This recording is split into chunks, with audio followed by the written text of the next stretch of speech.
Tudo bom, pessoal? Eu tô passando aqui porque eu vou deixar esse vídeo gravado no IGTV falando um pouco mais assim a respeito sobre a questão do abuso da maconha na adolescência em relação à ansiedade. Existe uma máxima na questão da medicina canabinoide que o menos é mais. Então seria a questão da microdosagem, ou da titulação. E a diferença entre o remédio e o veneno está na dosagem, na forma de usar. Então o remédio seria aqueles efeitos medicinais e terapêuticos, e o veneno seria os efeitos negativos adversos, que vai estar mais atrapalhando aquele sujeito, aquele adolescente, do que ajudando ele. Então muitas vezes produzindo mais ansiogênico do que ansiolítico. Porque um ponto muito importante é em relação ao efeito bifásico. O que seria isso? Quantidades diferentes da mesma substância vão produzir efeitos opostos. E no caso da maconha, por exemplo, o THC, sabe-se, através da ciência, que em pequenas quantidades de THC, ele pode ter um efeito ansiolítico, então diminuir a ansiedade. Já em grandes quantidades, ele pode ter um efeito ansiogênico, que é o quê? Aumentar a ansiedade. Para ficar mais claro ainda, a gente pega o exemplo do álcool. Nas pequenas dosagens, vai produzir um efeito ali o quê? De felicidade, a pessoa se sentir energizada e ficar falante. Já no abuso, em altas dosagens, ela pode se sentir deprimida, sedada e antissocial. E quando a gente fala assim, na questão da quantidade, não tem como a gente padronizar isso. Porque cada organismo é diferente do outro, cada organismo funciona diferente de acordo com essa substância que ele vai estar recebendo. Então, o que pode ser muito para você, pode ser pouco para mim. O que pode ser pouco para mim, pode ser muito para você. Então, é extremamente importante a questão da responsabilidade, a autoanálise, a autorreflexão e, principalmente, ali ter uma troca sincera com o psicólogo, com o médico a respeito disso. Aí, se a gente analisar a ansiedade, normalmente, o pessoal fala assim, não, a ansiedade é ruim, é negativa. Eu não gosto muito de normatizar bom e ruim, sabe? Porque o que pode ser bom no momento pode estar prejudicando no outro, ou vice-versa. Então, é mais analisar cada momento, cada caso, e ver assim, em vez de normatizar de bom ou ruim, se está sendo um aliado ou está me prejudicando.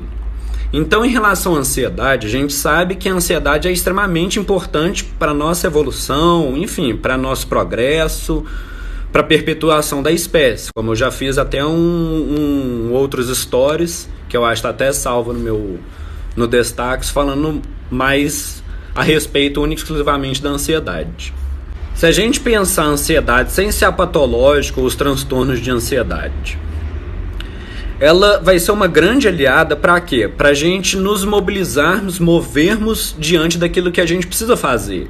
Seja compromissos, obrigações, lazer, esporte, socialização. Então ela surge aquele desconforto, meio que falando assim, se prepara para aquilo.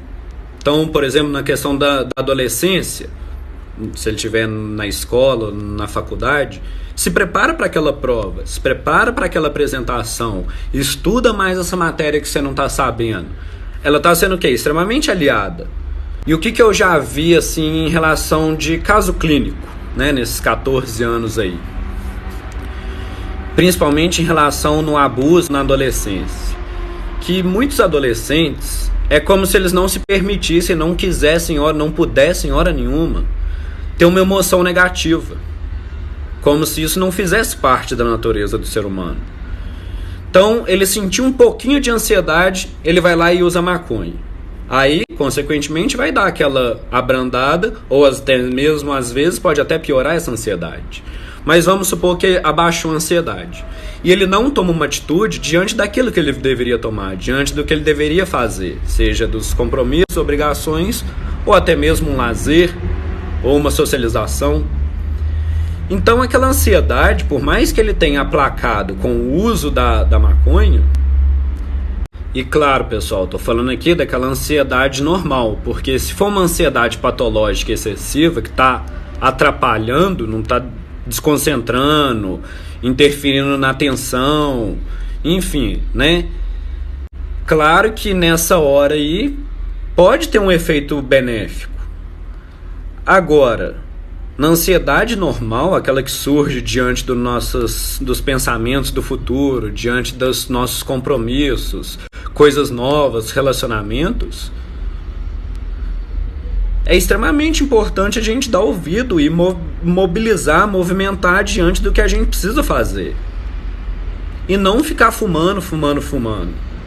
Porque, né, já que tem um efeito bifásico, e aquela máxima na questão da cannabis, menos é mais, em outras palavras, né, assim, se a pessoa faz o uso e relaxa, e ela tá no momento que ela pode relaxar, que vai ser benéfico para ela relaxar, tá, beleza. Se ela tem alguns sintomas que tá atrapalhando no rendimento e na produtividade dela, e ela faz o uso para ela conseguir ser mais produtiva e amenizar esses sintomas, beleza? Agora, se ela tem coisas para fazer, independente a finalidade dessas coisas, se é por trabalho, escola, faculdade, relacional, lazer ou socialização, e ela tá sem piques, ou porque é chato, ou não tá motivada, e ela vai e fuma, mas ela não se mobiliza diante daquilo que ela tem que fazer, ela fala assim, não, eu vou fumar outro. Como tem um efeito bifásico, a gente já sabe o que? Grandes quantidades podem gerar mais ansiedade, ou até mesmo deixar a pessoa meio que... Aí eu, pelo que eu venho lendo e com um estudo de casos, eu faço uma ligação um pouco nessa síndrome motivacional. Principalmente aí na adolescência, aquele adolescente que não está caminhando, não está sendo produtivo, não está fazendo o que ele precisa fazer, até mesmo do lazer e esporte. E tô falando aqui também em relação à adolescência, né, já que era o meu foco, porque a adolescência é uma época, uma fase da vida que o adolescente, pelo menos o meu ver, é o quê? Que ele precisa de estar ali, né, batalhando, ralando, no sentido assim, de se movendo diante do seu conhecimento, desenvolvimento e progresso, porque em breve ele vai entrar no mercado de trabalho. Em breve ele vai ter relações mais adultas. Então, se ele fica ali só fumando, primeiro, ele vai estar fazendo muito mal para a saúde física dele, né? Porque o fumar vai ter um monte de substâncias ali cancerígenas. Segundo, tem a questão do efeito bifásico. E terceiro, que assim, apenas o ato de consumir não desenvolve a vida de ninguém. A ideia ali, né, dos benefícios medicinais e terapêuticos do uso da maconha é para poder melhorar o quê? A qualidade de vida da pessoa, a saúde, seja física ou mental, e consequentemente sua produtividade. Não piorar a qualidade de vida, piorar a saúde física, piorar a saúde mental, piorar os relacionamentos dela e causando ali um certo atraso, né, no desenvolvimento dela. Ou seja, né, para o adolescente, independente se ele está no colégio ou na faculdade,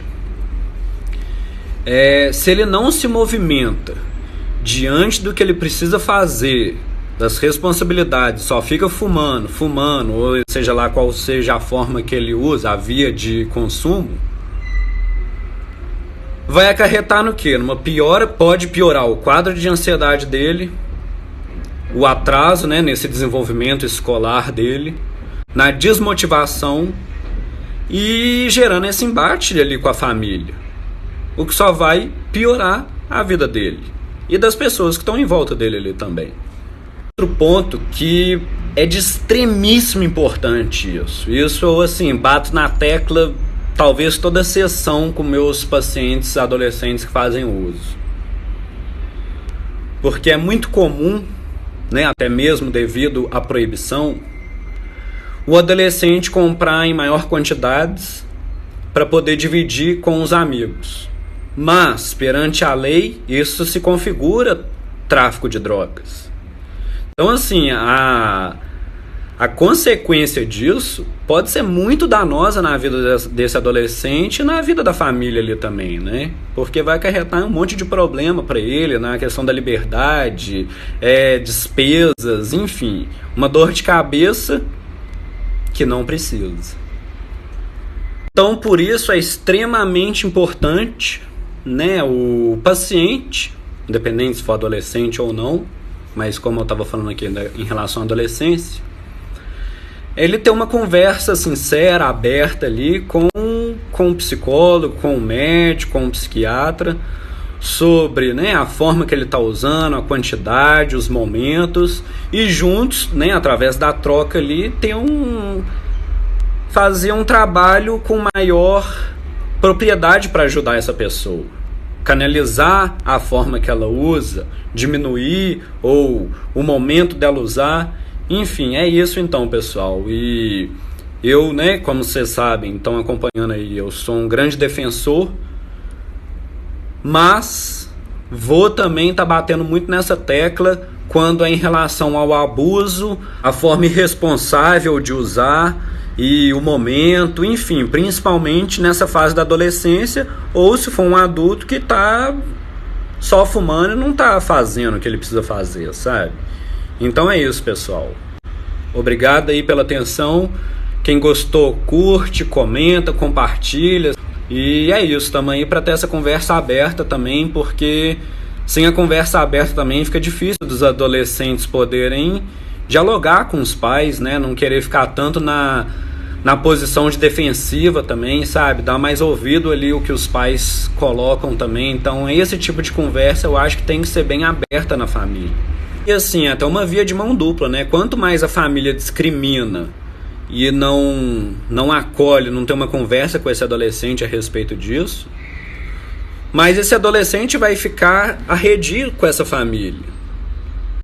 E claro, também não estou falando que os pais têm que ser coniventes e bater palma, porque que pai e mãe que vai ficar feliz vendo seu filho e sua filha só ficar fumando o dia inteiro? Ninguém, pô. Não precisa nem ser pai nem mãe, sabe? Acho que ninguém vai ficar feliz vendo uma pessoa não fazendo nada da vida dela, a não ser ficar fumando. Então, assim, né? Da mesma forma que os filhos têm que dar um olhar para os pais, entender, os pais também têm que ter essa conversa aberta ali, sabe? Jogar claro, limpo e correr atrás, saber pesquisar para também não ficar falando coisas, informações que não condizem com a ciência. Inclusive, esse ponto eu acho que é muito importante e até o Felipe Suzin, que é o filho do seu Ilvo, que é um caso que ficou muito conhecido, né, no Brasil, e eles têm até o salvo-conduto para fazer o plantio para a produção da medicina.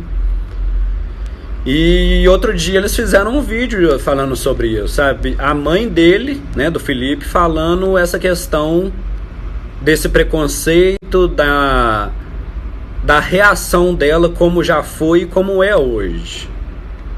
E a interferência que isso tem na vida de cada um, no contexto familiar e no uso que essa pessoa faz da maconha. Então é isso, pessoal. Obrigado aí pela atenção e até a próxima.